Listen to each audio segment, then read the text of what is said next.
سعداء جدا أن يكون هذا الافتتاح وفي حضور هذه الكوكبة من أهلنا في السودان. وهذا إن دل على شيء يدل على مكانة وعظمة هذا الرجل عبد الله عبد الخالق الدوسري في قلوب كل أهل السودان.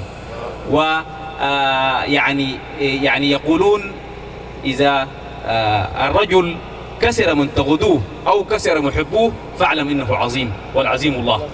فالتحية لعبد الله عبد الخالق الدوسري. والقصد من هذا الافتتاح بحضور هذه الكوكبة وهذه الوجوه النيرة التي تمثل كل السودان. نحن سعداء جدا أن نكون في هذه اللحظة.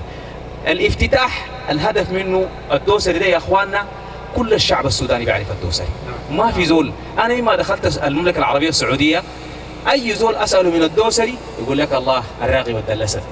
فالتحية للراغي والدلسد وبحضور كلكم، حضوركم كلكم يا أخواننا. أنا بفتكر أن حضوركم ده كله إجماع على هذا الرجل، إجماع على أنه هذا الرجل يعني زول شيخ عرب وزول شيخ قبيلة وزول فيه فايدة. فالتحية له. والافتتاح ده بحضور الشاعر القومي. أنا ما دار أقول الشاعر لكن هو شاعر قومي، شاعر السودان وشاعر العالم العربي، لأن ما ينطقه هو التدريس فهو عربي بحت مغل في البداوة العربية، عربي دارجي باسم كل أهل السودان. لذلك والتدريس وجد الاحترام والإشادة من كل أهل السودان.